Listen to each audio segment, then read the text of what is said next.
tutti voi, buonasera e ben trovati a questa nuova puntata di Elettroshock. Un tema decisamente diverso dal solito, quello che affronteremo questa sera. Parleremo del mondo dei dilettanti. Dilettanti ci facciamo in quattro, il titolo che abbiamo scelto per questa puntata. Non ruberemo nulla ai colleghi che si occupano dello sport, non parleremo di cronaca sportiva, ma parleremo di un mondo, quello dei dilettanti, che è, ma sarà sempre più protagonista qui a Telefriuli. È un annuncio che arriva in una settimana che è davvero importante per il mondo dei dilettanti del Friuli Venezia Giulia, con alcuni appuntamenti di grandissimo richiamo che seguiremo come Telefriuli fino al momento clou di sabato, con la diretta della finale di Coppa Italia. Sono diversi gli ospiti che si alterneranno questa sera qui in studio con noi. L'obiettivo è uno: dare voce al mondo dei dilettanti, alle società che lo rappresentano e alle comunità che ruotano attorno a questo movimento. Vado subito a presentarvi gli ospiti con i quali inizierà la nostra chiacchierata. Un saluto e un ringraziamento particolare a Hermes Canciani, che salutiamo e ringraziamo per la sua presenza, presidente del Comitato regionale della Lega Nazionale Dilettanti. Grazie per essere qui, presidente. Grazie a voi, grazie dell'opportunità che ci date ancora una volta di portare il calcio dei dilettanti in tutte le famiglie del Friuli Venezia Giulia. È un'alleanza, quella con Telefriuli, che dura da tempo. Siamo qui per rinforzarla, per esprimere appunto la volontà di fare ancora di più. Lo abbiamo fatto nell'ultimo periodo, che è stato duro, durissimo a causa della pandemia per tutti, anche per il vostro mondo. Non abbiamo mai smesso di raccontarlo. L'obiettivo è quello di farlo in maniera ancora più incisiva, cercando davvero di dare voce a tutti i protagonisti di questo mondo. Un saluto particolare a Simone Fornasiere, grazie per essere tornato qui con noi, sei insomma di casa. Addetto stampa del Comitato regionale della Lega Nazionale Dilettanti, che ci aiuterà questa sera a raccontare anche dei prossimi importantissimi appuntamenti che ci prepariamo a vivere. Grazie per essere qui in studio con noi. Grazie a voi e buonasera. Grazie Simone. E saluto poi Lorenzo Visentini, che è vicepresidente del Comitato regionale degli arbitri del Friuli Venezia Giulia. Buonasera. Buonasera. Grazie per essere qui con noi. Grazie dell'invito. Presidente Canciani, allora abbiamo detto un anno, non un anno, 2 anni davvero difficili ed una settimana importante che vedrà consegnare un trofeo importante sul campo. Credo che questo già di per sé sia un segnale molto importante, è così? Sì, è così. Dopo Tor Viscosa di 2 anni fa finalmente andiamo a giocare la finale di Coppa Italia. Siamo la prima regione, assieme alle province di Trento e di Bolzano, ad effettuare quello che io chiamo e che noi chiamiamo evento, che sarà preceduto venerdì sera dalla finale di calcio a 5, sempre in quella di Lignano, la palestra della Bella Italia, proprio per dare un segnale forte di quello e concreto di quello che è l'interezza del nostro mondo, quindi calcio a 5 e calcio a 11. Sono 2 momenti importanti e la finale di calcio a 11 sarà anche impreziosita dalla presenza del commissario straordinario della Lega Nazionale Dilettanti, il dottor Giancarlo Abete, che ha voluto omaggiare così il nostro territorio con la sua presenza e con la presenza alla partita. Quindi ci prepariamo, ci approntiamo a questa settimana importante, che darà un ulteriore segnale della vitalità e della vivacità del nostro movimento.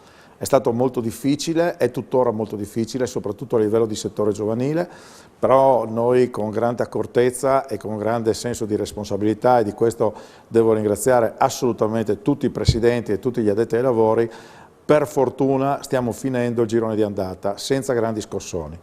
E quindi speriamo in quello che sarà l'anno 2022, l'anno prossimo, che ci porti veramente quella tranquillità per poter portare a casa finalmente un campionato intero. Vado da Simone Fornasiere. Abbiamo detto cronaca sportiva da un lato, ma parlare del mondo dei dilettanti significa anche raccontare le tante storie di questo movimento. È stato un po' difficile farlo negli ultimi 2 anni, visto insomma quello che è accaduto, e con la pandemia che ha letteralmente travolto anche questo ambiente. Sì, come hai ben detto tu, purtroppo troppo spesso la pandemia ha preso il posto del pallone, dei risultati, delle classifiche che sono insomma il succo di ogni sport, non solo del calcio, a maggior ragione di quello dilettantistico che appunto è fatto per diletto e quindi dovrebbe essere uno svago dopo magari 8 ore in fabbrica, 8 ore in ufficio, dopo 8 ore sui banchi di scuola per tanti ragazzi, per tanti atleti, ma anche per i dirigenti, perché il calcio dilettanti, lo potranno raccontare soprattutto dopo i presidenti, è fatto dai volontari e quindi togliere questo a un volontario è stato qualcosa che è stato un'ulteriore spina nel fianco a un periodo che naturalmente è stato quello brutto che tutti abbiamo vissuto, che come ha detto il Presidente speriamo di continuare a metterci alle spalle. Sentiamo il mondo degli arbitri, perché ovviamente questa pandemia, con tutte le incertezze e i colpi di scena ai quali in qualche maniera purtroppo ci ha abituato, ha messo a dura prova anche voi. Il terrore di ricevere una chiamata, no, fino a un attimo prima di scendere in campo, insomma un periodo tosto anche per voi. Sicuramente, allora senza parlare poi troppo dei risvolti negativi della pandemia, possiamo dire quello che è stato magari fatto in questo periodo che ci ha visti appunto fare delle riunioni, magari anche in via telematica. L'arbitro solitamente agisce da solo e ci ha fatto anche piacere vedere gli arbitri che sono attrezzati poi nel periodo più duro della pandemia, allenarsi da soli al buio. E questo vuol dire tanta passione che poi alla fine adesso fortunatamente è sfociata con questo campionato che non ha avuto al momento, tocchiamo a ferro, interruzioni e quindi siamo molto contenti anche dello spirito che c'è stato dei singoli, perché allenarsi da soli al buio, al freddo non è molto agevole. Quello che si è riusciti a fare, che si è fatto fino ad adesso, non sembrava per nulla scontato a inizio campionato. Assolutamente. No, bisogna dire che appunto le aspettative, le previsioni erano anche diverse, erano anche quelle di partire per poi doverci fermare di nuovo. Adesso da settembre, da quando è partita la Coppa Italia, siamo riusciti ad arrivare fino qui senza soste, come diceva prima anche il Presidente, dopo 2 anni si rigioca la Coppa sabato, quindi contentissimi. Approfitto della sua presenza per affrontare un'altra questione, senza fare riferimento a singoli episodi, ma purtroppo a diversi episodi che si sono verificati non solo peraltro in Friuli Venezia Giulia. Il tema del fair play, in campo ma anche sugli spalti, fuori dal campo. Diversi episodi che sicuramente non fa piacere raccontare. Sì, assolutamente, mi fa molto piacere questo preambolo, dobbiamo parlare in via generale perché poi tutto va ricondotto ai valori del fair play.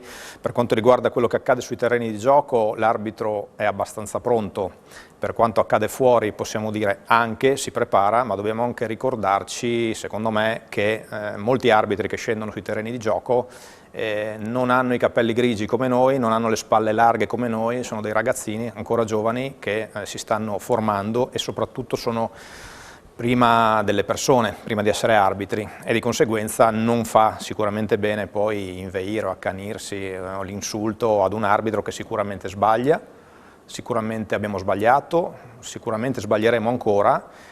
Però posso dire che a volte anche il calciatore sbaglia una rete a porta vuota e quindi voglio dire può essere anche concesso, possiamo anche avere il diritto ogni tanto di sbagliare nonostante si lavori tantissimo, molto in maniera insistente affinché gli errori diciamo si riducano il più possibile o perlomeno di non farne di più di quelli che accadono domenicalmente insomma. Ecco, lei faceva riferimento agli arbitri più giovani, quelli che probabilmente non hanno ancora le spalle grosse, no, per rispondere o quantomeno per gestire situazioni di questo tipo.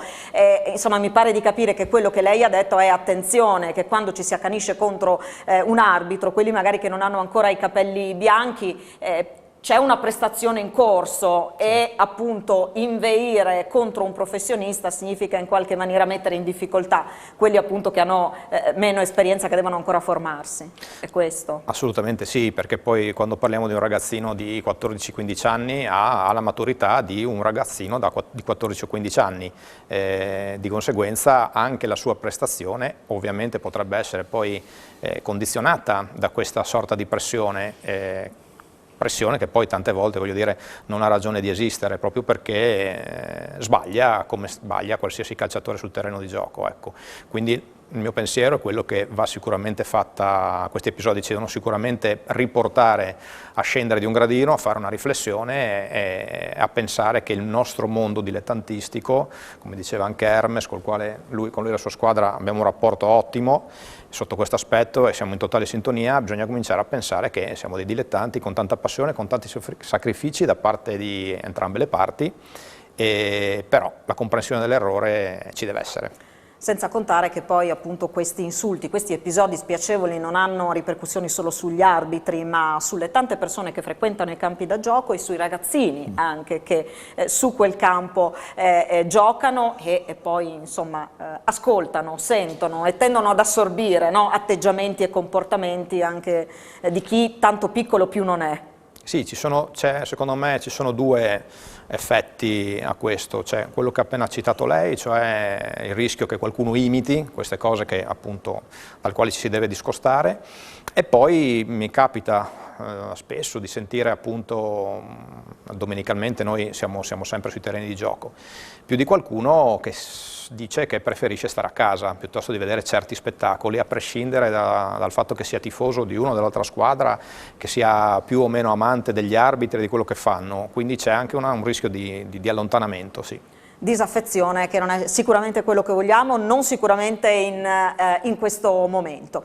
Allora, il mondo dei dilettanti, protagonista di questa trasmissione che di solito non si occupa di sport, per ribadire che c'è davvero un occhio di riguardo e un'attenzione particolare per questo movimento. Vedrete stasera naturalmente anche i volti dei colleghi dello sport che ci aiutano appunto a raccontare questo mondo. Non è in studio con noi questa sera Massimo Radina, che però ci ha inviato un messaggio nel quale ci spiega perché non è qui con noi e sottolinea appunto quello che è l'impegno di Telefriuli nel mondo dei dilettanti. Sentiamo Massimo Radina. Buonasera a tutti i presenti in studio, mi dispiace moltissimo non essere con voi, purtroppo il Covid ha messo ai box anche me. Ci tenevo tantissimo ad essere presente per il significato di questo appuntamento, per la settimana che stiamo vivendo a livello dilettantistico, perché sabato c'è la finale di Coppa Italia, una manifestazione a cui sono legatissimo, che spesso ho raccontato in diretta e che sapere che Telefriuli la racconterà di nuovo in diretta è bellissimo. Ovviamente avrei voluto essere la voce di questo evento, non può essere così.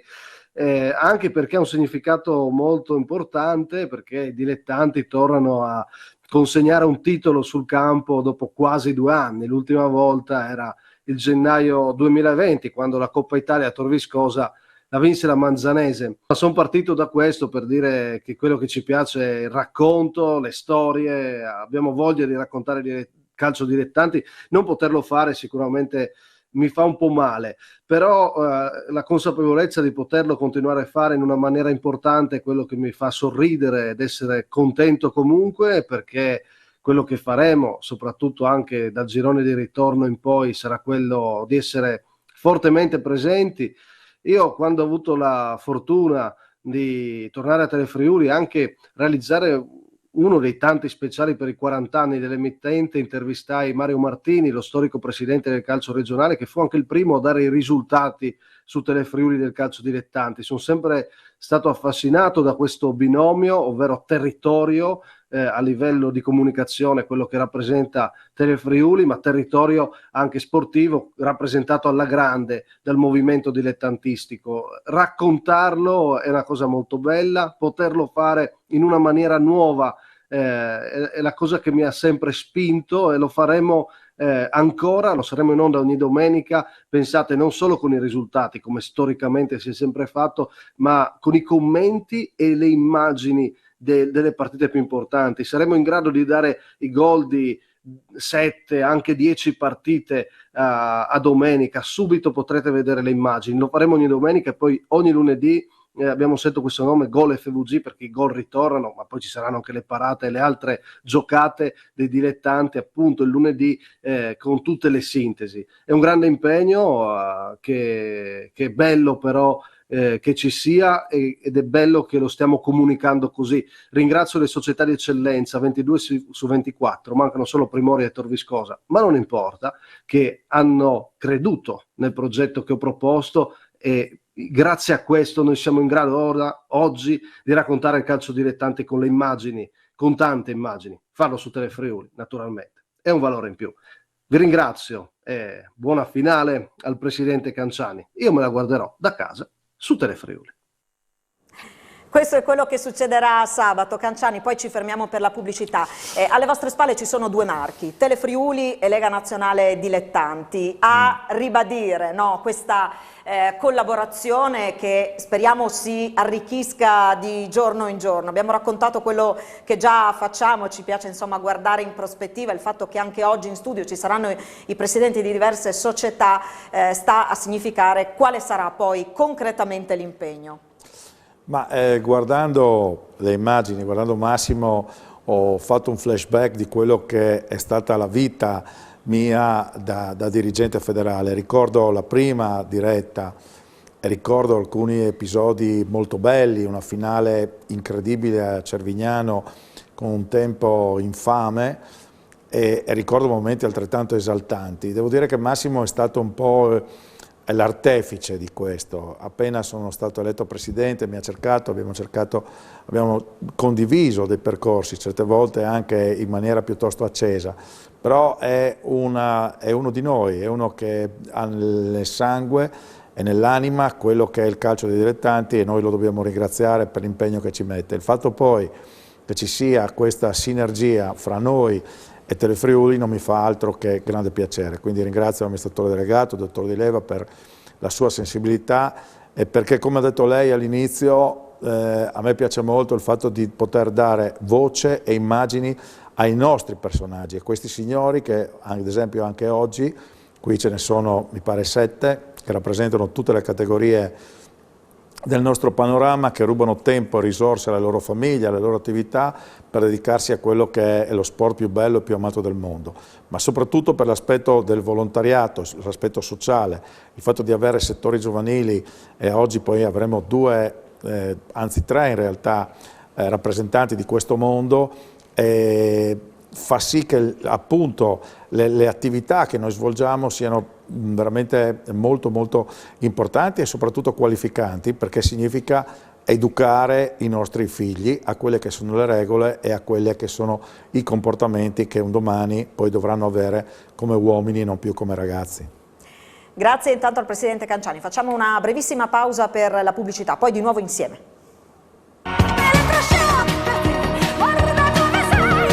Di nuovo in studio con Elettroshock. Come vi abbiamo già anticipato, si alternano questa sera in studio i presidenti di alcune delle società attive sul territorio. L'obiettivo insomma è quello di raccontare il momento, guardare ovviamente anche avanti, dare voce insomma alle società. Al centro dello studio c'è sempre il presidente Canciani. Vado a presentarvi allora gli altri ospiti che ci hanno raggiunto. Si accennava alle giovanili. Allora Simone Ronco, presidente del Donatello, che ci aiuterà a parlare sia della seconda categoria che appunto del settore giovanile sul quale si concentra l'attenzione. Grazie per essere con noi intanto. Buonasera. Per essere tornato ovviamente qui a Telefriuli. Un saluto anche a Matteo Menarbin, che invece è il presidente del Trivignano. Grazie anche a lei per essere qui con noi questa sera. Allora io partirei subito da Ronco, facciamo un passetto indietro, andiamo a vedere che cosa è successo ieri nella partita che ha visto impegnata l'Udinese contro il Crotone. Chi c'era tra i pali del Crotone? C'era Gianluca Saro, che è un ragazzo nativo di San Daniele, che vive a Fagagna insieme alla sua famiglia e che da 4-5 anni è diventato calciatore professionista. Noi l'abbiamo ceduto all'epoca alla Pro Vercelli, dopo che si era laureato campione d'Italia con la rappresentativa regionale allenata dal mister albanese. Io poi l'ho ceduto al Vercelli e lui ha fatto molto bene. Ha fatto un trascorso alla Juventus, poi è tornato indietro, adesso ha fatto 4 anni di contratto a Crotone e il destino ha voluto che ieri ha esordito nella sua terra. E questo è stato un segnale importante, un giovane talento, non il solo, no? Che si è fatto le ossa in questo territorio, in particolare con la vostra società. Sì, tutti sanno che il nostro focus è più improntato sul settore giovanile. Penso che sia una terra al Friuli che se uno sa lavorare bene può dare soddisfazioni e noi ci investiamo molto sia in termini di tempo che in termini economici per cercare di fare giocatori. Ad esempio ne sia i vari Crisetti, Petagna, Padoin, Vicario, adesso c'è anche Gianluca Saro e il nostro obiettivo è fare giocatori e cerchiamo di impegnarci. Che cosa significa poi nel caso di ieri vedere insomma, esordire un giocatore che è cresciuto con voi, ma come dicevamo non è l'unico caso? Che cosa significa per voi vederli crescere e arrivare a quei livelli? Io mi diverto tanto perché li vedo i cartellini quando erano da noi e li vedevi bambino, adesso li vedi in uno stadio con 25-30 mila persone e ti fa un po' effetto. Però sono soddisfazioni che ti fanno trovare la voglia, la forza e anche fare determinati sacrifici per portare avanti un percorso che non è molto facile. Le percentuali dicono che uno ogni 49.000 arriva nei professionisti, quindi non è proprio scontato. No? E questo lo raccontate ai ragazzini che cominciano con voi? Sì, noi abbiamo cercato sempre di fare squadre competitive. Diciamo che più che ai ragazzini si racconta al genitore, che è la gestione un po' più delicata. Non si promette niente, ci si impegna a dare il massimo. Chiaramente non è che se uno viene al Donatello automaticamente va in Serie A o in Serie B. Sta a noi ma anche ai ragazzi, alle famiglie soprattutto, perché andare via a 14 anni, noi lavoriamo molto dai 14 anni in giù, quando per regolamento tu puoi andare fuori regione senza le famiglie, però sono esperienze non sempre facili. Spesso succede che dai via giocatori, dopo un anno tornano indietro.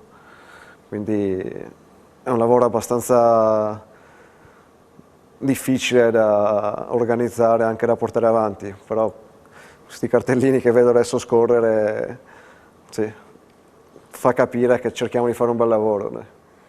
Allora, inseguire un sogno è giusto, credo sia molto importante quello che lei ha detto a proposito delle famiglie che vengono insomma direttamente coinvolte in questo percorso. Il settore giovanile come ha reagito a questi ultimi 2 anni? È stato più facile o più difficile affrontare le difficoltà che insomma ci si sono presentate? Guarda, io ne ho parlato spesso anche con Hermes che è qui presente, ma con anche tanti rappresentanti del settore giovanile e professionistico. Non è stato facile perché il bambino degli anni 2000 come impostazione è già un po' diversa rispetto a quando eravamo bambini noi o le generazioni ancora prima di me. C'è un po' di meno sacrificio, meno voglia di lottare per ottenere qualcosa, sono più generazioni un po' agiate. Il fatto di averli tenuti 2 anni bloccati sui divani o davanti alla PlayStation non è facile. Mi pare che i numeri dicano che ci sono stati, Hermes sa meglio di me, migliaia di iscritti in meno alle attività sportive e al calcio. Quindi adesso la ripresa deve avvenire un po' alla volta perché in effetti c'è uno strascico che ci portiamo dietro di questi 2 anni di inattività. Però penso che sia fondamentale, al di là dell'aspetto familiare dietro, anche l'aspetto dei tecnici che li hanno questi ragazzi, no? Certo. Sia a livello mentale, perché era un problema prima sociale e poi sportivo, sia a livello di stimoli e proprio fisico, dove il bambino deve tornare a uscire con 5 gradi invece di stare al caldo sul divano a giocare con la PlayStation. Dopo che ha fatto insomma cose che fino a 2 anni fa gli vietavamo come genitori, no? Ecco. di fare, l'hanno fatto regolarmente prendendo delle abitudini che sicuramente sane non sono, questo indipendentemente poi dallo sport Certo, che però praticano. purtroppo non c'è l'alternativa. Così è andata. Così è andata e penso che i nostri figli, la generazione futura studieranno questa pandemia sui libri di storia e quindi non possiamo farci niente. Adesso speriamo che la situazione, anche se ultimamente i casi sono ricresciuti, pian piano si migliori e si torni a giocare.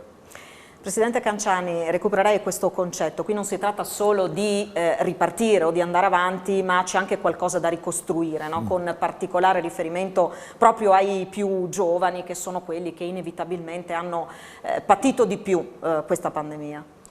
Beh, il mondo del calcio ha sofferto particolarmente. Noi abbiamo 245.000 tesserati in meno a livello nazionale di settori giovanili. Nella nostra regione abbiamo circa 2.500-2.800 tesserati in meno. Questo a vantaggio di quelli che sono gli sport individuali, perché durante la pandemia, come noto, c'era la possibilità di allenarsi come sport individuali e non come sport collettivi. Ora la grande scommessa nostra e di tutto il movimento è quello di riprendere, riconquistare questa platea, e lo dobbiamo fare tutti assieme, come abbiamo sempre fatto. Noi facciamo la nostra parte, le società devono fare la loro, ma quello che diventa assolutamente importante è che in questo contesto le famiglie e i genitori devono svolgere un ruolo veramente importante e assurdo, perché nel periodo pandemico i ragazzi sono rimasti a casa e sono stati privati di due pilastri fondamentali nella loro educazione, che sono la scuola e lo sport, perché lo facevano solo ed esclusivamente da casa. Ora rimetterli assieme, rimetterli a socializzare, sia a livello scolastico sia a livello sportivo, diventa piuttosto importante, però è la scommessa che noi dobbiamo assolutamente affrontare e cercare di vincere. Ripeto, tutti assieme con calma. L'importante è che i genitori sappiano fare i genitori e rivestano il ruolo di genitori. Ripeto per l'ennesima volta, ognuno deve fare la sua parte, quindi lo sport, gli allenatori, le società fanno la loro parte, la scuola fa la propria parte, ma i genitori devono fare la propria parte. Non mi piace pensare, come al solito, che i genitori arrivano alle società a comandare, imponendo quell'allenatore piuttosto che un altro, dicendo che il loro figlio è un fenomeno che deve giocare sempre. Questo non ci sta e non è giusto. E quindi l'invito caloroso è proprio questo. Se vogliamo che i nostri ragazzi crescano in una maniera corretta, dobbiamo portare delle regole che valgono per tutti. Andiamo in casa Trivignano per capire che aria tira, che atmosfera si respira, come insomma state vivendo questa fase. Una fase di ripartenza che per forza di cose doveva essere leggermente complicata, insomma. Figlia di 2 anni che comunque hanno segnato veramente il territorio, specialmente in piccole realtà come la nostra, no? E quando dico hanno segnato il territorio significa che poi si è andato a perdere dei dirigenti, si è andato a perdere dei ragazzi, cosa ahimè inevitabile, che però sicuramente ha degli strascichi ancora molto lunghi. È chiaro che sì, noi siamo un paesino molto piccolo e no, è ovvio che se ragioniamo in percentuale, le percentuali sono le stesse rispetto agli altri, però numericamente parlando no, è molto più impattante. Ecco. È chiaro che, ripeto, ripartire non era semplice, il discorso l'avevamo affrontato anche in maniera diretta con il Presidente federale l'anno scorso, con i colleghi presidenti, per cercare di trovare una linea quanto più comune possibile, quanto più applicabile possibile in termini di regole. Secondo me siamo arrivati a un buon punto, si può migliorare ancora molto a mio avviso, però l'importante è che riusciamo finalmente a essere sui campi, perché era una cosa che ci mancava troppo e qualsiasi stop da adesso in poi avrebbe un peso ancora maggiore rispetto a quello che abbiamo vissuto sicuramente in precedenza. Abbiamo parlato degli effetti sui più giovani, sui ragazzini, però insomma, sappiamo che anche i più grandicelli hanno risentito di questa situazione. Ecco, per quanto riguarda la vostra società in particolare, che cosa ci può raccontare? La difficoltà per le persone che non sono più giovanissime, le difficoltà sono molteplici, no? La prima è dire vado sul campo da calcio. No, quando magari in famiglia si insiste per dire no, stai a casa, che è un rischio, diventa tutto un rischio.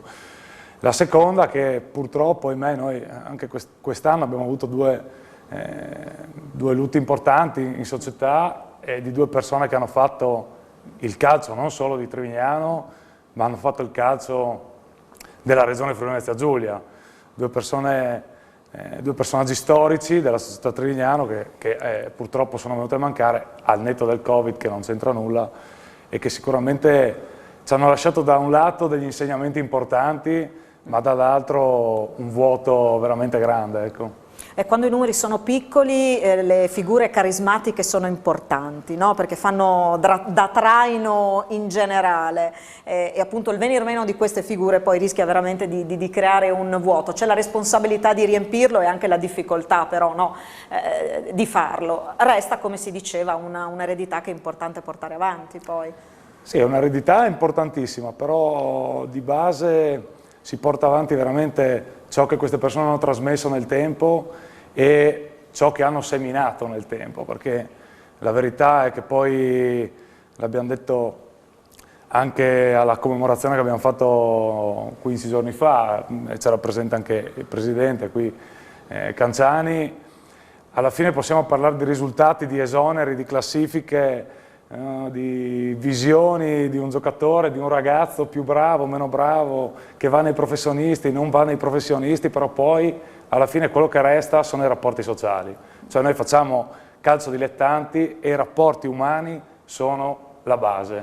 Per cui credo che proprio in virtù di coloro che mi hanno lasciato questa parte di eredità storica, no? Loro siano stati veramente bravi a coltivare dei rapporti sociali trasversali che andavano al di là poi dei campanilismi, che andavano al di là della bandiera, quindi devo ringraziarli davvero con tutto il cuore. Ecco. Le chiedo un'ultimissima cosa rapidamente, diceva l'importante era tornare sul campo, tornare a giocare, c'è ancora qualcosa che si può migliorare, diceva, che cosa? Di aspetti ce n'è tanti, no? Il primo è quello normativo burocratico, perché rimango del parere che una norma scritta da un burocrate sia sempre difficile da applicare nella realtà e una consapevolezza piena di quelle che siano le realtà del calcio dilettanti, quindi dei campi, no? Anche solamente delle strutture del calcio dilettanti, in particolar modo in regioni periferiche come Friuli Venezia Giulia, no? È una consapevolezza che è difficile da avere e questo è il primo punto.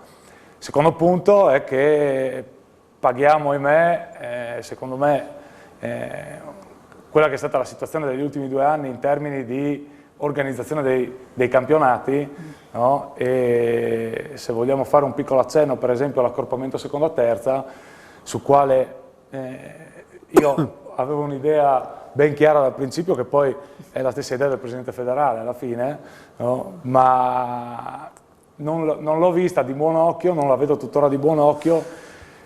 Credo, ahimè, che se dobbiamo guardare al futuro, perché ormai il passato è andato, no? Dobbiamo aspettarci qualche scelta un po' meno popolare, no Hermes?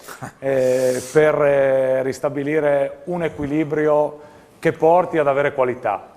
E allora su questo, prima di andare in pubblicità, sentiamo il Presidente, su questo accorpamento seconda terza categoria.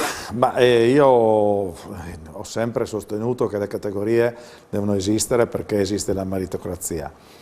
Noi siamo una regione piccola e avevamo dei grossi problemi per quanto riguarda l'organizzazione della terza categoria.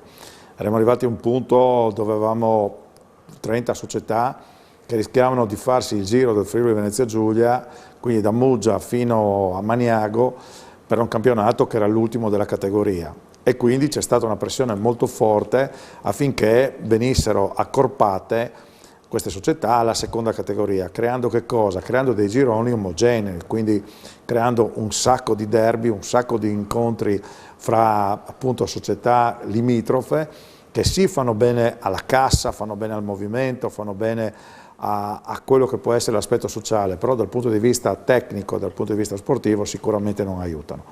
Allora noi stiamo studiando proprio, lo stiamo facendo in questi giorni, sicuramente una rivisitazione. Io concordo con Matteo perché questo non è il sistema corretto, in quanto ad esempio questo allargamento della base non prevede delle promozioni ulteriori, quindi noi abbiamo 6 gironi di seconda categoria che daranno una promozione unica, il che significa che tutte le altre società, cioè le 13 società o le 12 società che giocano nei vari gironi, magari appena passate le festività hanno già un margine di punti talmente elevato che alla fine possono anche fare a meno di giocare per il titolo e vanno lì, e mi scusino gli amatori, solo per disputare la partita della domenica. Quindi dobbiamo cercare di dare di nuovo un aspetto competitivo ai campionati. Speriamo di riuscire a farcela in tempi brevi e sperando soprattutto che la pandemia molli l'osso e che quindi riusciamo a essere molto più sereni nei ragionamenti da fare sempre e comunque condividendoli, questi ragionamenti, con le società e con i presidenti.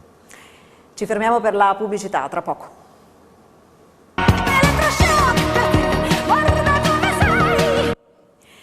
Eccoci di nuovo insieme con Elettroshock Dilettanti, ci facciamo in 4, stiamo parlando questa sera del movimento dei dilettanti, della sinergia tra la Lega Nazionale Dilettanti e Telefriuli con l'obiettivo di raccontare ancora di più, se possibile ancora meglio, questo mondo. Lo stiamo già facendo, lo facciamo da tempo come Telefriuli, ma insomma ci piaceva questa sera porre l'accento su questo mondo in una settimana, come abbiamo ricordato, molto importante che culminerà sabato a Lignano nella finale di Coppa Italia. Focus adesso sulle eccellenze. Allora salutiamo, ci hanno raggiunto in studio Pino Pretto che è presidente della Gemonese e Guido Nardini, presidente del Codropo. Intanto insomma vi ringrazio per essere qui con noi a portare la vostra voce, la vostra testimonianza con l'obiettivo insomma di capire che aria si respira nelle società. Abbiamo raccontato, è importante essere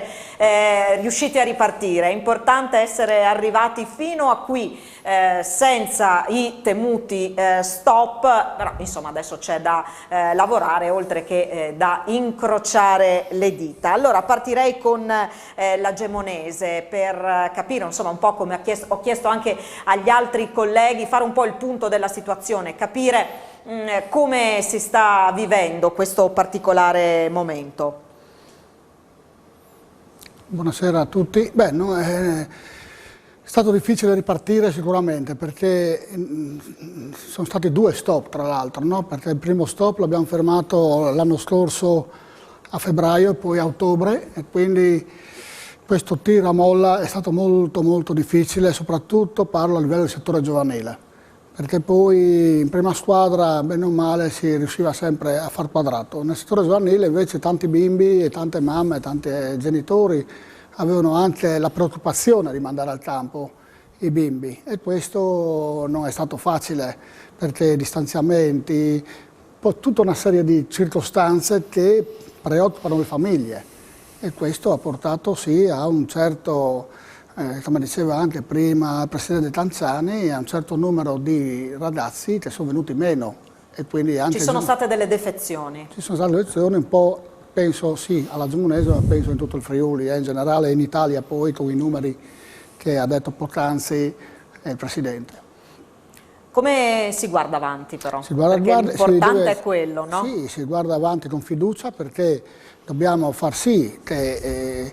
noi stessi, la società, la federazione, i nostri allenatori, i genitori, tutti insieme dobbiamo far sì che si riesca a superare questo momento, a superare con forza e determinazione e far sì che si ritorni un po' alla normalità. Sono convinto che se si torna alla normalità, pian piano anche i numeri ritorneranno poi speriamo di pareggiarli o comunque anche di migliorarli, perché no.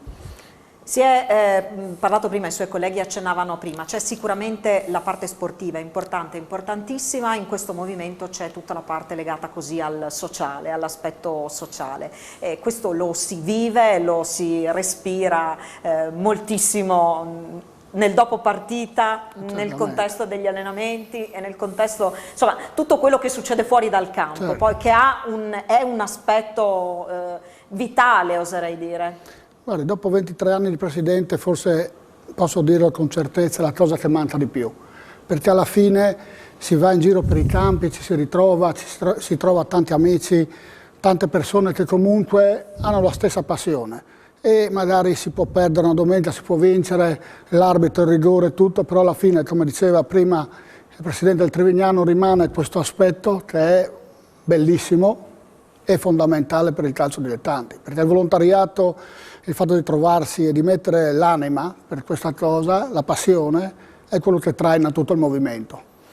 Ci sono tante famiglie, no? Al seguito, quando ci sono le partite, ci sono degli aspetti ai quali si è dovuto, insomma, rinunciare per troppo tempo. Anche questa è una macchina da rimettere in moto? È una macchina che io ogni tanto, quando vado magari a seguire le giovanili al mattino, la domenica oppure il sabato pomeriggio, penso che come si muove la Gemonese o si è mossa in passato anche con 11-12 squadre, c'erano tante società che si muovevano in vari paesi, quindi c'era un movimento tra sabato, domenica e domenica pomeriggio che è impressionante, solo che magari si pensa di essere solo noi, in realtà si muove tutto il movimento del Friuli creando anche turismo da un'altra parte, perché comunque quando si va in un paese poi magari si ferma al bar o si ferma a fare la chiacchierata.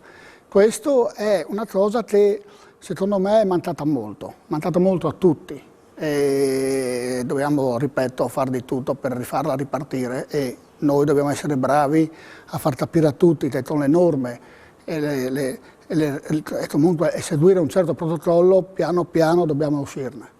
E allora andiamo a Codroipo per capire anche qui com'è la situazione, davvero senza nulla togliere al calcio giocato, l'obiettivo qui questa sera è raccontare anche tutto il contorno che è insomma così importante. Ma prendo spunto dal presidente della Gemonese perché la realtà è che al di là del numero di bambini, di alcune dispersioni o del genitore preoccupato, quello che è mancato in questi 2 anni è stato il fatto che l'aspetto sociale, che vuol dire il coinvolgimento volontaristico di tutti quelli che girano attorno, di quelli che non si vedono poi, che non sono il mister, no? Ma è il volontario che viene al chiosco, o quello che fa il portatore d'acqua, o quello che fa l'accompagnatore. Ecco, devo dire 2 cose, una positiva e una un po' meno. Noi abbiamo recuperato parecchio, sia in termini di relazione, abbiamo parlato molto con le famiglie, con i genitori, cercando anche di fargli capire il contesto che si stava muovendo, quindi non sto parlando del passato, sto parlando della ripresa. E questo ci dà fiducia, perché se no non avremmo messo in piedi 220 bambini, escludendo proprio gli under 19 la prima squadra, se non avessimo questo rapporto instaurato con i genitori. C'è qualche criticità che stiamo superando, soprattutto con questi casi di Covid, che però per fortuna nel territorio codroipese, nonostante le notizie sui giornali, alla fine noi ne abbiamo risentito parzialmente, anche perché abbiamo un buon rapporto con l'azienda sanitaria, con l'ufficio di prevenzione, che ci dà una mano sempre quando accadono queste cose e noi collaboriamo con loro. Quello che invece è venuto un po' meno è l'aspetto volontaristico, cioè coloro che danno una mano, da segnare il campo a stare al chiosco. Ecco, qui chiamiamola la vecchia guardia, quella che ci ha sempre aiutato, seguito, è venuta un po' meno, un po' per motivi di età, un po' per paura, onestamente per timore, e qui facciamo, in termini organizzativi e gestionali, facciamo un po' più fatica. Io sono fiducioso però, perché la cosa che mi interessa di più in questo momento qui, al di là della prima squadra ovviamente, delle ambizioni che noi possiamo avere, è il fatto che abbiamo recuperato con il settore giovanile con un rapporto di collaborazione con i genitori. E questo è un valore aggiunto, quindi vuol dire la competenza dei mister che sono in grado di relazionarsi in un certo modo, che quando c'è la criticità parlano, chiamano, ecco, non fanno scorrere, non sono un mister che urlano dalla panchina cose strane, e questo ci aiuta tanto. Io sono molto fiducioso. Un accenno ovviamente anche ai nostri under 19, alla prima squadra, nonostante l'ultima sconfitta con gli amici della Gemonese, che devo dire ci ha lasciato molto amaro in bocca, colpa di nessuno, nel senso merito loro, demerito nostro, non è colpa dell'arbitro, quindi non accusiamo nessuno se non noi stessi nel non essere attenti fino al 95esimo nel percorso che ci porta comunque in una situazione di classifica, a parere nostro, positiva, in linea con le nostre aspettative. Abbiamo avuto qualche defiance, qualche momento di difficoltà, ma nel contesto io sono personalmente molto contento, al di là dei risultati, del contesto in cui si muove questa squadra, merito del nostro giovane mister Salger, merito di una squadra con degli elementi importanti, forti, con dei giovani attenti che seguono con cura le indicazioni che vengono date, e devo dire che non ci ha creato nessuna criticità, non c'è mai stata quest'anno una prima donna all'interno dello spogliatoio che ha creato disordine. Lo dico perché in passato è successo, e guardo con occhio sorridente il Presidente, però ci ha fatto maturare anche nella costruzione di una squadra che ha un suo equilibrio e da cui mi aspetto ancora bei risultati. Magari ci rivedremo all'ultima di ritorno a Gemona e festeggeremo tutti assieme. Poi naturalmente, come ci ha raccontato anche il nostro Massimo Radina, le occasioni non mancano per raccontare quello che succede nel campo e per vedere soprattutto quello che succede nel campo. Col Presidente Canciani vorrei recuperare questo ottimismo, no, che è emerso da queste parole, perché abbiamo detto sappiamo che ci sono cose che non funzionano, conosciamo benissimo i problemi che sono stati affrontati, però ecco, una prospettiva diversa ci serve. Sicuramente sì, però prima di questo desidero dire due cose. La prima è che il Codroipo, qui rappresentato dal suo Presidente, è stata la prima società della Regione Friuli-Venezia Giulia ad avere avuto un caso di positività all'interno della propria rosa ed è stato gestito in una maniera fantastica, professionalmente fantastica. Quindi ha fatto bene a ricordare i rapporti ottimi con l'azienda sanitaria. Quindi noi l'abbiamo saputo perché loro sono stati molto solerti ad informarci, però senza grandi situazioni, senza grandi proclami, l'hanno gestito, sono usciti, nessun problema. Quindi onore al Codroipo che è una società organizzata, una società gestita molto bene, una società che ha prospettiva e quindi come tutte le società dell'eccellenza hanno logicamente delle aspettative molto elevate, però alla fine chi vince è uno solo. E la seconda chicca che desidero spendere è per la Gemonese. Io ho partecipato a diverse edizioni delle finali di Coppa Italia di eccellenza, però le ricordo tutte con particolare piacere, ma ce n'è una in particolare che è quella di Gemona. Il Presidente Preto voleva festeggiare i 40 anni se possiamo dire, voleva non festeggiare, ma voleva ricordare i 40 anni dall'evento sismico del 76, però purtroppo per una serie di eventi non è stato possibile concedere a Gemona la finale di Coppa. È stata concessa l'anno dopo ed è stato un evento assolutamente, posso dire, spettacolare. Loro sono stati bravissimi, poi abbiamo giocato il 5 o il 6 di gennaio, quindi era in concomitanza con i riti epifanici, ed è stato veramente un risultato di pubblico e di spettacolo fantastico e tutti gli sportivi si ricordano di questa finale. Prova ne sia che tutte le società poi cercano di copiare, no?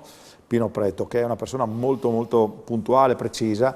A questo proposito desidero ricordare che proprio a Gemona c'è una bellissima mostra ancora aperta su quelli che sono su quello che è stato il mondo del calcio della nostra terra a livello nazionale, quindi ci sono tantissimi ricordi di magliette, di scarpe, di foto, di palloni dei calciatori della nostra terra che hanno avuto la fortuna e il merito di diventare professionisti, quindi dai vari Zoff, Cappello eccetera. Quindi invitiamo in questo momento, no, Pino, tutti gli sportivi magari a visitare questa mostra. Ecco, questo per dire cosa? Per dire che le società, e non solo quelle di eccellenza, svolgono un ruolo assolutamente determinante per la socialità delle loro comunità e di conseguenza per tutta la regione.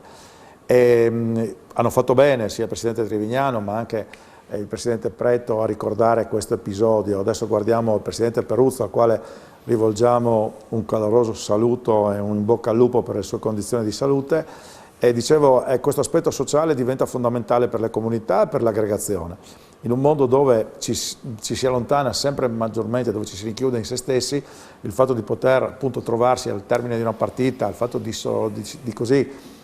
poter bere un bicchiere al chiosco tutti assieme è sinonimo di grande intensità e di grande valore delle comunità. È bello sottolinearlo, bello e importante far capire davvero tutto quello che ruota attorno a questo movimento, perché magari spesso l'attenzione si concentra proprio sulla parte strettamente sportiva, ma sarebbe davvero un peccato trascurare tutto quello che sta emergendo anche stasera. Se lei mi consente, vorrei dire ancora una cosa. Il Presidente Preto ha messo veramente i puntini sulla I su quello che è l'aspetto economico del calcio dei dilettanti. Noi come Comitato regionale abbiamo commissionato uno studio al dottor Rigotto per Incarnia, uno studio sperimentale che doveva andare ad analizzare tutti gli aspetti economici legati allo svolgimento del campionato carnico, e i numeri che sono usciti sono dei numeri decisamente importanti. Li abbiamo presentati in occasione della finale di Coppa Carnia a Dovaro, e proprio perché il numero è decisamente importante abbiamo deciso di replicare questa iniziativa a livello regionale. Quindi a partire dalla prossima settimana le nostre società verranno contattate per raccogliere alcuni dati importanti che poi verranno elaborati e verranno presentati in un'apposita conferenza alle amministrazioni regionali e comunali, per far sì che venga evidente ed venga evidenziato quello che è il ruolo che il mondo del calcio dei dilettanti svolge non solo a livello sociale ma anche a livello economico nella nostra realtà.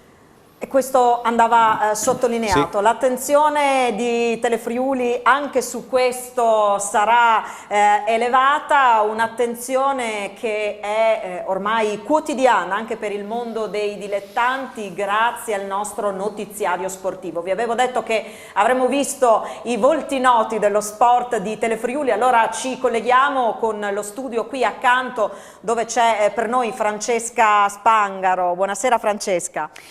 Ciao Alessandra, buonasera a te, buonasera a tutti quanti. Sì, dicevi bene, l'appuntamento quotidiano da quest'anno, da febbraio in particolare, c'è una novità importante, perché sì, c'è stata la presenza sempre dello sport su Telefriuli con gli appuntamenti settimanali, quelli legati all'Udinese, con tante storie che ci si sono raccontate, con gli appuntamenti ovviamente dedicati ai dilettanti. Da quest'anno c'è l'appuntamento giornaliero, quotidiano, che abbiamo scelto insieme anche di pensare come qualcosa di veloce, di dinamico, che ci permettesse ogni giorno alle 19:30 di aggiornare il nostro pubblico su quelle che sono le novità che riguardano lo sport, e appunto anche di dare spazio a quelli che sono anche gli altri sport. Quindi si comincia come sempre con l'Udinese, ma la pagina importante poi subito successivamente nella gerarchia è quella dedicata al calcio dilettanti, con le notizie che appunto giornalmente, quotidianamente si susseguono, ed è importante esserci anche in questo senso, e lo stiamo appunto facendo dal lunedì al venerdì alle 19:30, ma poi c'è l'appuntamento della domenica, che è un'edizione speciale di Sport FVG alle 19:15, che di fatto anticipa quella che poi è tutta la carrellata di immagini, di commenti sulla giornata dei dilettanti, sulla domenica, e lì ci sono appunto tutti i risultati dalla Serie D fino ai gironi di seconda categoria, e quindi insomma ci siamo sempre. Ovviamente il sabato, in caso di notizie particolari, i nostri spazi informativi, insomma il telegiornale è sempre pronto ad accogliere notizie che riguardino appunto anche questo mondo. Grazie a Francesca Spangaro, naturalmente buon lavoro e occhi puntati anche sull'anticipazione che ci ha fatto questa sera il Presidente Canciani. Ancora la pubblicità, poi di nuovo insieme.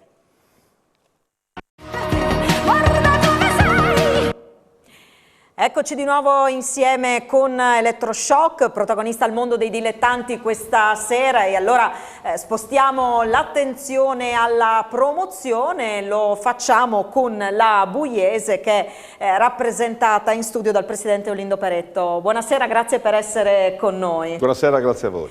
E intanto è ritornato tra di noi Simone Fornasiere, e ripartirei subito da lui, perché insomma abbiamo accennato a questo grande evento di sabato. Credo che sia giusto spendere due parole sulla finale di Coppa Italia, che sarà trasmessa in diretta su Telefriuli. Insomma, Brian Lignano, Pro Gorizia si sfideranno al Tegil di Lignano. Che cosa dobbiamo aspettarci, Simone? Beh, sicuramente sarà una grande partita, perché da quest'anno, e solo per quest'anno, le eccellenze divise in due gironi, si affrontano le due seconde in classifica dei rispettivi gironi.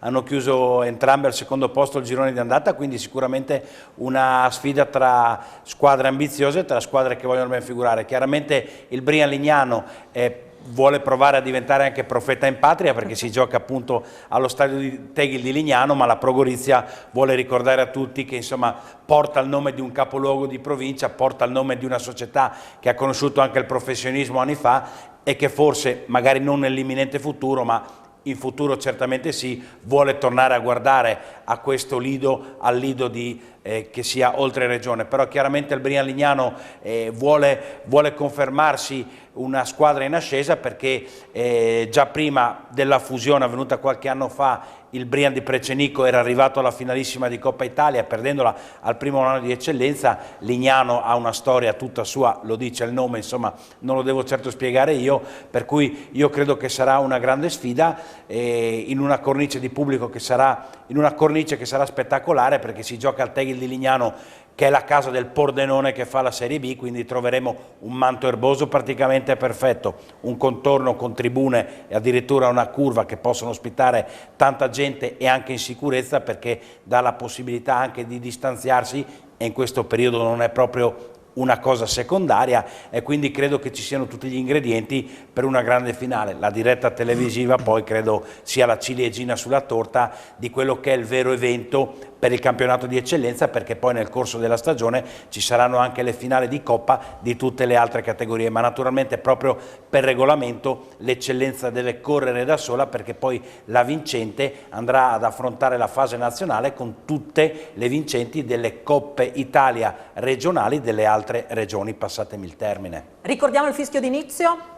Ore 15 allo stadio Tegel di Lignano, insomma, quindi in caso di parità dopo 90 minuti per la prima volta in Coppa Italia, perché fino adesso si è proceduto subito ai calci di rigore, per la prima volta la finalissima, giustamente assegnando il trofeo, vedrà in caso di tempi di parità al termine dei 90 minuti 2 tempi supplementari, e in caso di ulteriore parità i calci di rigore per decretare chi succederà alla Manzanese, che come è stato detto prima è stata l'ultima a vincere in casa proprio del Tor Viscosa col Tor Viscosa, quindi il Brian Lignano adesso proverà a sfatare anche questo tabù che il Tor Viscosa 2 anni fa non è riuscito a fare. Insomma, vedremo chi avrà l'onore e il piacere di sollevare il trofeo in campo finalmente, come abbiamo già detto. Questa è la sfida di sabato, preceduta, come si diceva, venerdì sera da un altro importante appuntamento. Sì, il trofeo, la Coppa Italia regionale sempre di calcio a 5, qui di fatto c'è una sola Coppa Italia regionale, perché noi abbiamo solo la Serie C regionale, quindi anche in questo caso chi vincerà poi andrà ad affrontare la fase nazionale, e curiosamente anche qui proverà a fare il profeta in patria la New Team di Lignano, che si è qualificata proprio ieri sera dopo le semifinali alla finalissima, e affronterà il Tarcento, che insomma in una finale fra due squadre quasi nuove, perché la New Team Lignano si è riaffacciata alla Serie C regionale quest'anno, il Tarcento si è iscritto qualche anno fa, quindi sarà una finale nuova, ma non per questo meno spettacolare, perché sicuramente sono due squadre costruite con ambizione, e quindi, come abbiamo detto per il calcio a 11, anche in questo caso siamo ai massimi livelli guardando le classifiche in campionato come una finale, ma insomma la Coppa Italia rispecchia poi quelli che sono i valori delle squadre anche durante il campionato, quindi un weekend di assoluto spettacolo. Si giocherà al Bella Italia Village di Lignano Sabbiadoro, quindi anche lì una palestra grande, una palestra che può contenere tanta gente, perché al chiuso soprattutto le regole sono diverse per la capienza, ma quindi è naturalmente, ma il presidente Canciani ha guardato in ogni angolo a questa cosa, saranno due finali che per prima cosa, lo possiamo dire, saranno giocate in completa sicurezza. E questo è un aspetto assolutamente importante. Dunque la diretta di Telefriuli sabato pomeriggio, anche la sfida di venerdì sera vedrà presenti le telecamere di Telefriuli. La partita sarà poi proposta in differita domenica pomeriggio. Insomma, Presidente, davvero un grande weekend. Un grande weekend non voluto, questa concomitanza delle due società di Lignano poi sono veramente una cosa particolare, però sono due eventi importanti e abbiamo cercato di ridare grande lustro a questi due eventi. Prova ne sia che domani faremo una conferenza stampa di presentazione alla Terrazza Mare di Lignano, alla presenza degli amministratori comunali, delle città, appunto delle varie società, e cercando di coinvolgere il maggior numero di sportivi, perché l'esempio, come al solito, è quello che aiuta. Quindi più gente avremo a vedere la partita e più ci sarà di nuovo l'interesse per ritornare sugli campi di calcio e a vedere e a praticare lo sport. È un impegno non da poco per un comitato come il nostro, però noi, come sempre, a me piace dire, ce la stiamo mettendo tutta affinché ci siano tutti gli estremi, perché possono veramente essere due belle finali. Il principale obiettivo nostro era quello di farle svolgere in ambienti sicuramente consoni, e quindi io ringrazio gli amici di Tamai, al quale era stata concessa la finale di Coppa, che però per motivi chiaramente organizzativi mi hanno detto: Presidente, noi non rinunciamo alla finale di Coppa, però capiamo che in questi momenti quello che conta è la sicurezza e quindi passiamo la mano. E quindi ringrazio gli amici di Tamai per questo motivo, ringrazio gli amici del Brian Lignano perché immediatamente hanno dato la loro disponibilità. E ringraziamo anche il Bell Italia Village perché, giustamente, come Simone ha avuto modo di affermare, è una delle palestre più sicure, più capienti e forse anche più belle della nostra regione. Abbiamo un bellissimo ricordo di 2 finali del trofeo della regione di calcio 5, abbiamo tantissimi altri bei ricordi in quell'impianto, appunto anche il torneo delle regioni, e quindi mi fa piacere anche ritornare in quei lidi per questa finale che si preannuncia decisamente molto interessante. E allora andiamo dal presidente della Buiese a questo punto. Ha sentito insomma i suoi colleghi, quello che abbiamo raccontato, ci interessa sapere per la vostra società come vanno le cose, come stanno andando. Ma devo dire che quest'anno sono molto contento di quello che si sta facendo, sia con la prima squadra in promozione, che finalmente riusciamo a disputare questo campionato, che fondamentalmente siamo principianti della promozione, essendo stati ripescati 2 anni fa e non siamo mai riusciti a fare un campionato intero. Settore giovanile, anche lì siamo molto contenti del lavoro che siamo riusciti a fare, siamo riusciti a portare i giovanissimi nei regionali, dunque c'è tanta soddisfazione per il lavoro che è stato fatto. Un campionato piuttosto impegnativo, abbiamo avuto un inizio molto brillante da parte nostra, tantissima soddisfazione, adesso stiamo un po' accusando il colpo di tantissimi infortuni. Ecco, la nota negativa quest'anno, dopo 2 stop, sicuramente io penso tutte le società hanno subito tantissimi infortuni. Probabilmente questi stop ha un po' danneggiato, adesso si sta un po' pagando lo sconto, diciamo, di questi stop, e dunque siamo un po' in crisi, tanto per dire. Però diciamo, per fortuna abbiamo ancora una partita, ci sarà la pausa, speriamo di riprendere, speriamo che le cose restino in una situazione ottimale per poter riprendere e poter continuare questo campionato, sperando insomma di riuscire a finirlo. Scenderete in campo domenica? Scenderemo in casa, giocheremo in casa domenica alle ore 14:30 contro il Sarone Caneva, che ha battuto domenica la prima in classifica, Pratafari.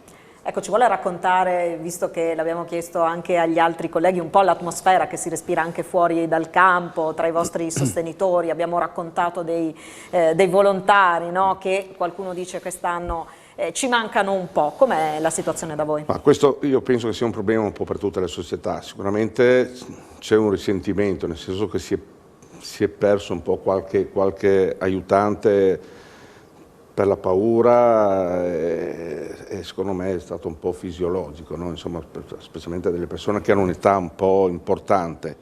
Dall'altra parte devo dire la verità che sono riuscito a coinvolgere al loro posto dei giovani e delle giovani, no? Che aiutano un momentino al chiosco. Quest'anno devo dire anche che a Buia ho un riscontro da parte del pubblico, parliamo del pubblico, molto importante. Si è rivisto a Buia, sui spalti, tantissima gente che da tanti anni che non veniva a vedere il Buia. All'interno della squadra c'è tanta felicità, siamo un gruppo bellissimo perché si sta facendo un bel lavoro, si è creata una bellissima atmosfera, molto bravi il mister Barnaba e il suo collaboratore, vice allenatore Dri. stanno facendo un grandissimo lavoro insieme, insomma, a tutto lo staff. Penso di essere riuscito a creare una bellissima atmosfera e tanta collaborazione. E questo insomma è importante, poi soprattutto questo legame con il territorio, no? Con la comunità che partecipa, credo che sia... Io penso che sia fondamentale, no? Sia fondamentale sì per la squadra, sì per la squadra, ma proprio per il paese stesso, insomma riuscire a tornare a coinvolgere il paese dove vede insomma, che c'è un lavoro importante che è stato fatto a 360 gradi, prima squadra, ok, il rinnovamento delle strutture, grazie anche al Comune che ha collaborato tantissimo, dunque vede che c'è un grandissimo lavoro sul settore giovanile, stiamo facendo veramente grandissimi sforzi perché più bambini hai e più gente deve impegnare, ci sono tantissime difficoltà. Tantissime difficoltà, ecco, le famiglie questo lo capiscono perché insomma chiaramente ci sono problemi organizzativi che poi pesano anche ovviamente sulle famiglie, sulla loro organizzazione, comprendono che il momento è quello che è e che appunto anche voi quotidianamente vi trovate ad affrontare situazioni. Devo dire che a Buia c'è stata molta comprensione, diciamo, da parte un po' di tutti i settori giovanili, di tutti i genitori. E non abbiamo riscontrato ad oggi grandissimi problemi nella collaborazione e nella comprensione da parte dei genitori. Anzi, siamo riusciti anche a coinvolgere qualche genitore a darci un momentino una mano perché appunto si ha questa difficoltà ad avere risorse umane e oggi, come oggi, con tutti i problemi che ci sono, si ha bisogno di più gente per controlli, febbre di qua e di là. E devo dire che è stato un grandissimo lavoro anche lì di tutto lo staff che segue il settore giovanile. E questo è importante perché c'è un coinvolgimento e una partecipazione che diventa un ulteriore valore aggiunto. Presidente Canciani, stiamo sviscerando un po' diversi aspetti collaterali che poi tanto collaterali si scopre non sono. Stiamo facendo un giro del Friuli Venezia Giulia, del Friuli in questo caso, e devo dire che Buia, io ci sono stato 15 giorni fa, può essere portato ad esempio proprio per il rapporto che esiste all'interno della comunità fra tutte le discipline sportive. In occasione di una partita buiese-tarcentina, il Presidente Peretto ha voluto premiare Jonathan Milan, il recordman friulano di ciclismo, in un momento veramente esaltante, credo anche per lui, e per l'amministrazione comunale, ed è stato un bellissimo momento di sport. Quindi qui ritorniamo sempre al discorso originario, sport come esempio di aggregazione. Come esempio di aggregazione allo sport con i suoi valori davvero a tutto tondo. Allora abbiamo raccontato fin qui che cosa Telefriuli sta facendo e adesso diamo un'anticipazione, Presidente, perché non ci fermiamo qui. Non sveleremo troppo, però stiamo mettendo i ferri in acqua per un nuovo appuntamento settimanale che riguarda il calcio dilettanti e che insomma ci consentirà di fare ulteriori approfondimenti su aspetti anche tecnici legati a questo mondo. E allora ci colleghiamo nuovamente con lo studio qui accanto dove c'è Alexis Sabot. Buonasera Alexis. Buonasera Alessandra e buonasera a tutti gli ospiti. Ascoltandovi sono un po' ritornata nel passato. Saluto davvero anche Simone Fornasiere che mi ha fatto rivivere la vigilia di dell'adrenalina della vigilia di un big match come la finale di Coppa Italia, ne ho seguite diverse e mi ricordo, anzi ricordando Pro Gorizia Lignano Brian, l'attuale allenatore del Brian Lignano me lo ricordo giocatore dell'Itala San Marco, Alessandro Moras, mentre l'allenatore del Pro Gorizia Fabio Franti me lo ricordo ancora allenatore della Pro Cervignano. Quindi l'appuntamento infrasettimanale che vogliamo proporre è proprio questo, quello di raccontare le storie del pallone per rivivere anche le passioni che stanno dietro al mondo, alle società del mondo del calcio dilettanti. Quindi andremo a raccontarvi il lavoro che c'è dietro, il lavoro dei dirigenti del volontariato, ma soprattutto valorizzando gli atleti, i dirigenti e gli allenatori. E saluto anche il Presidente Canciani, il Presidente della Buiese, perché insomma valorizzare anche le società e il territorio d'appartenenza è importante. E quindi Alexis ritorna un suo vecchio amore, questo naturalmente ci fa molto piacere. Vi rimandiamo un po' più là per tutti i dettagli, però insomma Presidente qua si lavora, l'abbiamo detto nel titolo, ci facciamo in 4 per i dilettanti. Sì, ed è bellissimo questo, ed è bellissimo perché fare le cose senza poi raccontarle non ha assolutamente senso. Ma io ho sposato appieno la strategia del dottor Di Leva proprio perché lui mi ha detto una frase importante: diamo voce e volto ai dilettanti. E questo modo di presentare il nuovo palinsesto non è altro che la conferma. Il fatto di far parlare i protagonisti, la gente, come dicevo prima, che ruba il tempo alla famiglia, alla professione, ci mette tutta la passione, ci mette il denaro anche per poter far andare avanti la realtà, è a testimonianza.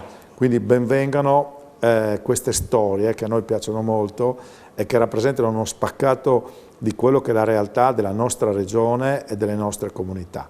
Io l'ho sempre detto, non sono favorevole all'aggregazione fra società a livello di prima squadra, perché deve esistere quello che è lo spirito del campanile, deve esistere il derby, deve esistere questa spontaneità.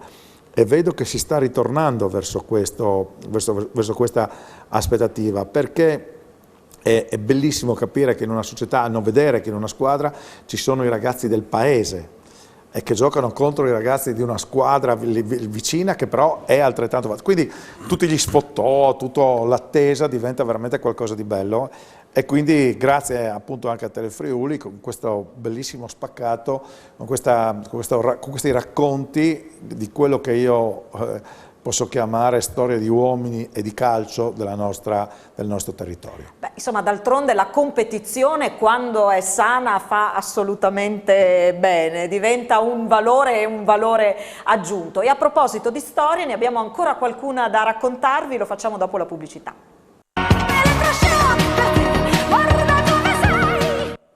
Ci eravamo lasciati dicendovi che vi avremmo raccontato altre storie, lo facciamo con altri protagonisti, altri presidenti in rappresentanza di altre società che ci hanno raggiunto in studio, ed è davvero un grande piacere aprire le porte di Telefriuli e in qualche maniera consentire alle società di raccontarsi. Chiariamolo subito, non è una tantum, l'impegno di Telefriuli è proprio quello di proseguire lungo questa strada. Abbiamo approfittato di questa settimana così particolare per il movimento dei dilettanti proprio per fare il punto della situazione. Allora, saluto Urbano Mazzucato del Diana Calcio, presidente del Diana Calcio, e un saluto anche a Flavio Puntin che è in rappresentanza del Fiumicello. Presidente, grazie anche a voi per essere con noi in studio questa sera. E poi più volte citato dal presidente Canciani, in studio anche Alfonso Di Leva. Buonasera Alfonso, il nostro direttore editoriale che appunto con il presidente Canciani ha immaginato come sviluppare, come concretizzare questa sinergia tra Telefriuli e la Lega Nazionale Dilettanti. Cominciamo però subito dalle società, dai due presidenti che ci hanno raggiunto in studio per quest'ultima parte della nostra chiacchierata. Allora, partiamo da Mazzucato. Ha sentito che cosa hanno raccontato i suoi colleghi? Ci piace l'idea, come diceva anche il presidente Canciani, di fare un po' un giro per il Friuli per raccontare questo mondo, questo movimento. Qual è allora il suo apporto, la sua testimonianza per quanto riguarda quello appunto che vive lei nella sua società, ma abbiamo capito nella sua comunità di riferimento? Sì, proprio facendo il giro finiamo al centro del Friuli, dove si trova il mio paese, San Vito di Fagagna, una piccola comunità, un comune di poco più di 1500 abitanti, che ha nella squadra di calcio la sua rappresentanza, il campanile, come diceva prima il Presidente. Noi siamo piccoli, non abbiamo le strutture e i numeri per poter fare settore giovanile, proporre settore giovanile, però collaboriamo con le società limitrofe per questo. Abbiamo negli anni collaborato con Fagagna, con il Martignacco, che hanno numeri importanti di settore giovanile, avevano bisogno di strutture, siamo stati ben lieti di accoglierli sul nostro terreno di gioco. Abbiamo ospitato negli anni anche squadre importanti come il settore giovanile dell'Udinese. Adesso ci siamo mossi, facciamo molte altre cose, cerchiamo di tenere alto il nome del nostro piccolo paese, facendo scoprire che non è una frazione di Fagagna, che è un comune autonomo. Non ultima, adesso abbiamo dato appoggio all'organizzazione del corso allenatori all'associazione allenatori. Sono presenti presso le nostre strutture 42 corsisti con docenti che arrivano anche da fuori regione. Il corso si sta concludendo proprio questa settimana dopo ben 6 settimane intensissime di lavoro e avranno gli esami a metà gennaio e quindi lì ci saranno nuovi allenatori per il settore giovanile che si stanno preparando. Oltre a questo nel passato abbiamo fatto, mi ricollego al discorso che si faceva prima del settore arbitrale, abbiamo promosso un'iniziativa con tutte le strutture, con tutte le società vicine, abbiamo invitato i rappresentanti degli arbitri regionali e abbiamo fatto un incontro tra le due parti per far capire ai giocatori, e ai dirigenti e ai genitori la difficoltà del fare l'arbitro, dell'uomo solo che si trova a gestire una partita di calcio. È stato molto divertente e piacevole perché alle immagini che venivano proposte da Merlino, presidente degli arbitri, che venivano interrotte e chi era in sala in quel momento doveva decidere, fare l'arbitro velocemente e capire è fallo o non è fallo, che decisione devo prendere. È stato molto formativo perché molti giocatori non sanno nemmeno quante sono le regole del calcio, oltre a non sapere come devono essere applicate. Quindi siamo una piccola società, ma stiamo vivi e cerchiamo di tenere alto il nome del nostro paese. Ecco, dalle sue parole si percepisce un grandissimo entusiasmo sicuramente, ma poi ci racconta anche di un grandissimo fermento che c'è, perché anche con piccoli numeri si possono fare cose importanti. E sicuramente questo corso per allenatori la dice lunga. Come sono andate queste settimane intense di corso? Beh, guardi, i complimenti innanzitutto vanno fatti proprio a chi sta partecipando a questo corso, perché si tratta di persone che alle 5 della sera, 5 e mezza, finiscono di lavorare, partono da tutta la regione, perché ci sono corsisti che arrivano da Tarvisio, da Pordenone, da Trieste, alle 6 si trovano a San Vito di Fagagna a partecipare a 4 ore di corso, quindi terminano verso le 10, 10 e mezza, e questo per 5-6 giorni alla settimana continuativi. Poi anche il sabato mattina veramente sono Questa si chiama passione. Questa è passione, quindi penso che questi ragazzi trasmetteranno la loro passione quando diventeranno allenatori. È poi, questo. Prego. Sì, poi la nostra comunità, e richiamando anche le cose che si venivano dette in precedenza sulla partecipazione, io sento veramente la voglia di ritornare sui campi di calcio. Si sono riavvicinati anche dei giovani che magari non erano mai interessati a vedere partite di calcio, però partecipano, fanno vita sociale, sono sul campo, vengono a vedere l'amico che gioca a pallone e sul campo di calcio, sugli spalti, si trovano il nonno e il nipotino. Vengono a vedere magari il cugino che gioca o il vicino di casa. Questo è il nostro compito. Noi riusciamo a fare questo ed è un compito comunque importante. È un compito importante, importantissimo. In alcuni momenti storici, credo in particolare, questo è uno di quelli. Allora abbiamo raccontato delle defezioni che ci sono state, era giusto parlare di quelle, ma credo che sia importantissimo anche sottolineare questi aspetti, di chi proprio adesso si avvicina e della famiglia, delle diverse generazioni unite, insomma, dalla passione per uno sport e per i valori che quello sport è in grado di esprimere. Andiamo allora da Flavio Puntin. Che cosa ci racconta del movimento che c'è nella sua comunità? Buonasera, io ho la fortuna di fare il presidente in una ridente cittadina della Bassa Friulana, che è il comune di Fiumicello Villa Vicentina, e devo dire che è un paese dove c'è tanto associazionismo e ci sono tanti volontari. Noi siamo veramente in tanti, e anche nel periodo di questo anno e mezzo di pandemia, un po' con gli strumenti che ci ha messo a disposizione Google o altri motori di altre piattaforme, ci siamo sempre visti magari anche online e sentiti spesso sui gruppi di WhatsApp per quel che si poteva. Devo dire che l'altro anno siamo riusciti a fare quel po' di attività che si poteva fare, distanziamenti eccetera, quindi dopo la seconda metà della stagione, quando è stato permesso di nuovo di mettere in moto e di scaldare i motori, siamo stati bravi, devo dire che avevamo uno staff eccezionale, a riprendere così anche un po' di relazioni che mancavano. Quest'estate, per la paura di perdere il volontariato, come ha detto lui, a livello direttivo abbiamo deciso di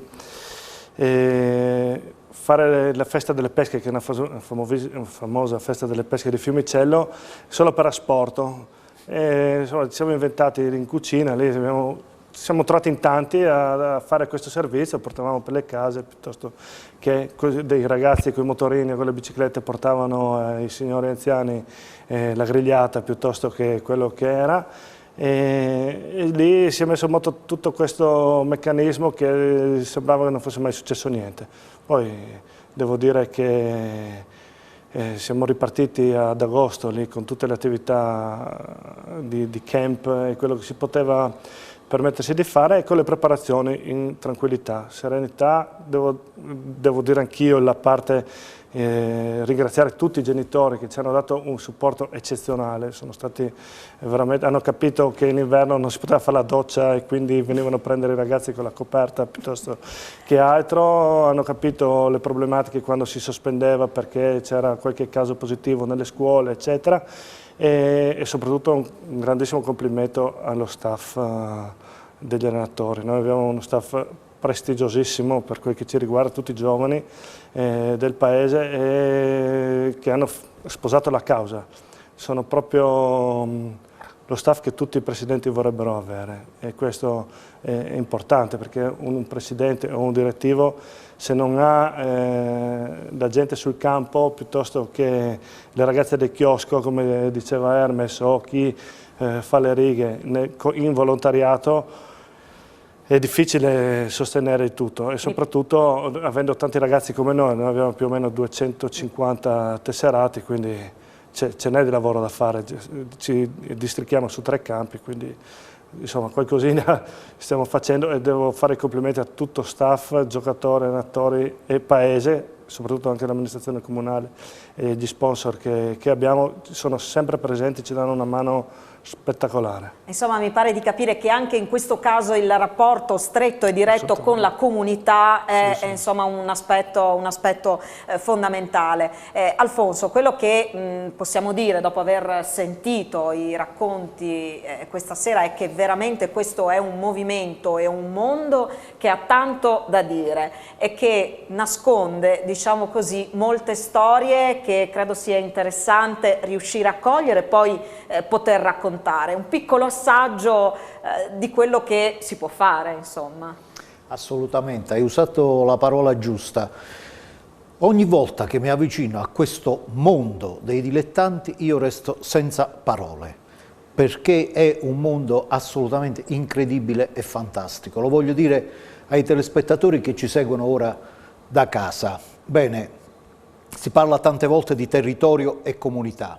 Lo spaccato che i presidenti, che Canciani ci hanno dato stasera è lo spaccato delle passioni, dell'amore, dell'anima che riempiono di contenuto la parola comunità e territorio. Questo è il territorio, questo è l'anima di questa terra, volontariato, passione, tutte queste cose. Voglio anche dire una cosa ai presidenti delle società. Abbiamo parlato tante volte di pandemia e delle difficoltà. Le difficoltà in questo periodo sono state enormi per tutti. Siamo stati sempre vicini, abbiamo raccontato i dilettanti quando hanno giocato a calcio, abbiamo raccontato i dilettanti quando non hanno potuto giocare a calcio. Ora dobbiamo cambiare marcia e non solo raccontare, l'ha detto Canciani, vogliamo dare voce e volto agli uomini, alle persone, ai protagonisti di questo mondo incredibile. Il nostro impegno è stato enorme, sarà ancora di più con un sogno. Vogliamo essere percepiti, essere vissuti come la televisione del mondo dei dilettanti, sempre al fianco di questo mondo. Voglio dire un'altra cosa alle famiglie. Tutti gli sport sono belli, bellissimi. In questi 2 anni credo di aver capito, ma in tanti abbiamo capito, che gli sport di squadra sono ancora più belli, perché aiutano a stare insieme, aiutano soprattutto i giovani, ed ecco l'altra grande parola, l'altra grande realtà che è venuta fuori stasera, alla vita, abituano, allenano i giovani ad affrontare la vita. Presidente Canciani, i giovani. Abbiamo fatto questo titolo, ci facciamo in 4 pensando un po' al nostro impegno, diamo tutto quello che possiamo dare per stare vicino a fianco dei dilettanti, ma anche ai 4 punti di riferimento del nostro impegno. Far vedere i gol la domenica sera, una sorta di, scusatemi la citazione, domenica sportiva di noi mondo dei dilettanti in Friuli Venezia Giulia. Gli approfondimenti il secondo, il lunedì sera con tanti racconti e tante storie. Le dirette del prossimo fine settimana con la Coppa Italia e la finale di Coppa 5, la trasmissione, hai dato il titolo, Storie e uomini del calcio. Beh, Presidente, io penso che quel ci facciamo in 4 debba diventare quanto prima ci facciamo in 5, perché dovremo aggiungere un altro impegno importante, che è quello per i giovani, perché quello che è venuto fuori stasera è che questo movimento ha un senso non solo per l'agonismo, ma per la capacità di formare i giovani alla vita e al futuro. È un impegno che mi sento di prendere qua pubblicamente in televisione davanti a tutti i nostri telespettatori e per il quale chiedo anche a te di impegnarti. Chiaramente io ti ringrazio e questo fa parte di quello che sono le nostre aspirazioni, i nostri desideri. I ragazzi, a differenza dei dilettanti, sono stati fermi praticamente per un anno intero, non era iniziato il campionato, non sono iniziati i campionati lo scorso anno, quindi quest'anno è stato particolarmente complesso rimettere in pista. Abbiamo delle formule sperimentali per le categorie under 15, under 17, anche per gli stessi under 14 e under 16 così chiamati sperimentali, quindi sono dei tornei. E allora il fatto di poter raccontare le loro gesta, il fatto di poter comunque farli sentire importanti in un contesto sportivo come quello della televisione che tu rappresenti, chiaramente ci onora e ci dà soprattutto la forza e lo sprone per poter continuare, per fare meglio per il futuro. Ci stiamo preparando per un torneo delle regioni che anche questo sono 2 anni che non si svolge. Andremo a Bolzano con le categorie appunto under 15, under 17 e under 19, mentre andremo a Desenzano sul Garda con la rappresentativa di calcio a 5. È un appuntamento al quale noi teniamo particolarmente perché negli ultimi 7-8 anni abbiamo vinto 4 volte il titolo. Noi siamo una regione che è veramente, come posso dire, ricca di talento, ricca veramente di grande volontà, di grande passione, perché siamo piccoli, quindi paghiamo sempre lo scotto con le grandi corazzate Lombardia, Piemonte, piuttosto che Veneto o Sicilia. Ecco, l'impegno di tutti, l'impegno delle federazioni, l'impegno dei presidenti, li ringrazio. Stasera veramente uscendo da qui mi sento sollevato perché ho avuto la conferma, non ce n'era bisogno, però ho avuto la conferma di avere a che fare con delle persone serie, con delle persone preparate, delle persone competenti, che hanno una passione come la mia, sia per le loro società che per il loro sport che per i loro territori. Quindi questo veramente tutti assieme possiamo ribadire la forza del nostro movimento. Se poi tutto quello che noi riusciamo a fare riusciamo anche a raccontare, e raccontare bene come voi sapete fare, è il massimo della vita per noi. Grazie allora al Presidente Canciani, grazie agli ospiti che sono adesso in studio con noi e a tutti i presidenti delle società che hanno portato la loro testimonianza oggi in studio. L'abbiamo detto, non ci fermiamo qui, anzi, grazie a tutti per averci seguito, alla prossima.